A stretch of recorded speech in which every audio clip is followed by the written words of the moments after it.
Over the last decade or so, the pistol caliber subgun has started to become obsolete.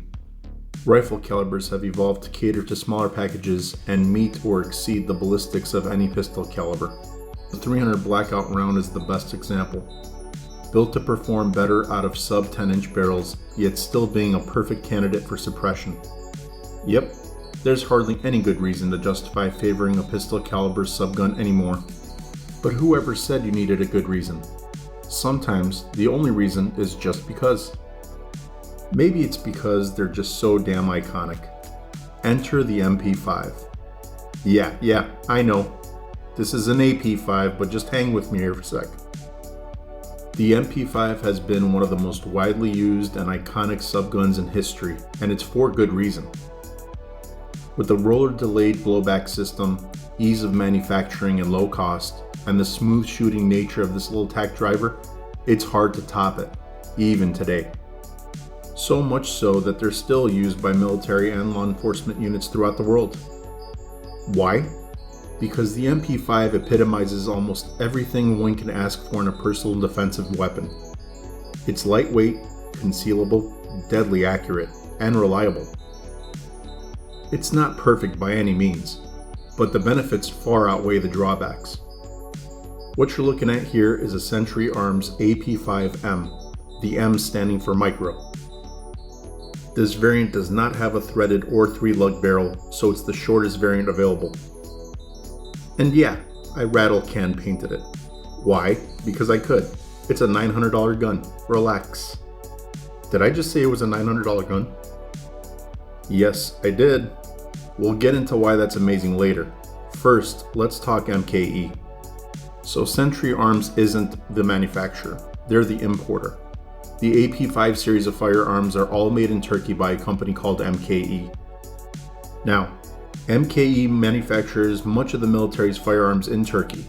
Furthermore, they build all these AP5s on HK certified machines and tooling.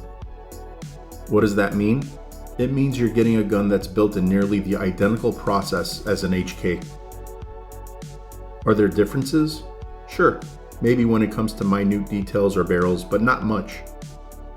As a matter of fact, I can tell you without question that these MKE built firearms are every much as accurate, reliable, and durable as any HK SP5 I've ever shot. The accuracy is incredible, especially considering it's only a 4.6-inch barrel. That said, it's a cold hammer forged one that's built from a chrome alloy called CMB. All that means is that it's durable and it's built to last with mostly garbage ball rounds being fired through it. Yeah, the MP5s have never liked hollow points or many kinds of defensive ammunition. It's not that they can't fire them, but malfunctions do occur. With the majority of ball ammunition though, this thing just chugs on through. And it does so with incredible ease and such a smooth recoil impulse that it's very hard to explain until you've seen it for yourself. It's almost like shooting a BB gun, and one that effortlessly hits wherever that red dot is pointed. It becomes evident why guys love this thing in full auto.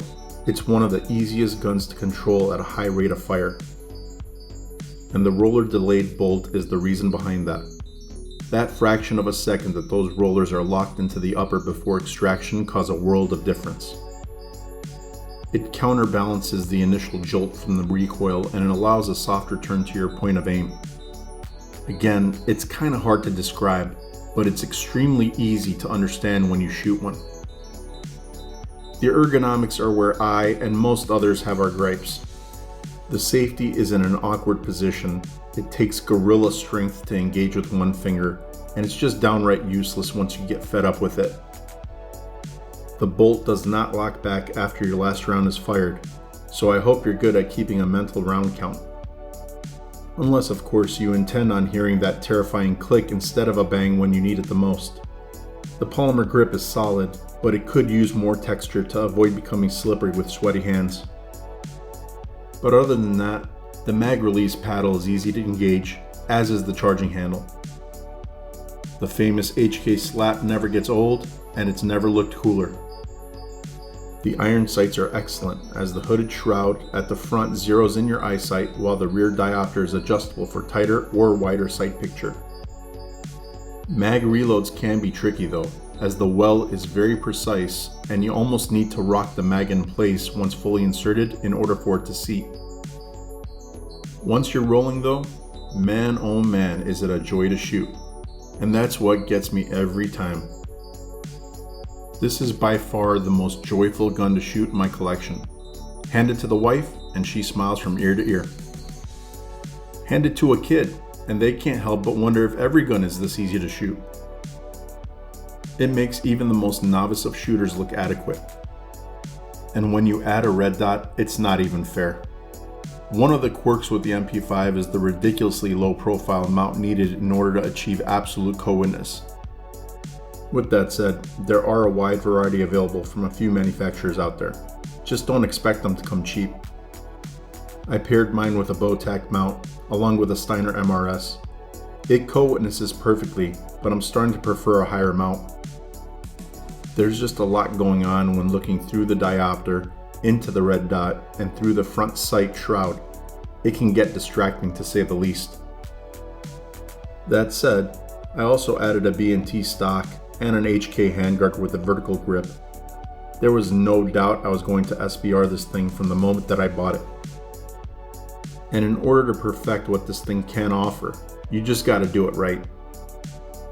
The front grip helps you to keep from blowing your hand off too. Put it all together and you have a perfect option for home defense, the range, or for varmint extermination if you're on a large plot of land. $900. You simply can't go wrong, and you just can't avoid loving this thing. If you enjoyed this content, leave a thumbs up. Please be sure to share it with your friends, and most importantly, subscribe to the channel. Until next time, stay safe and may God bless the Republic.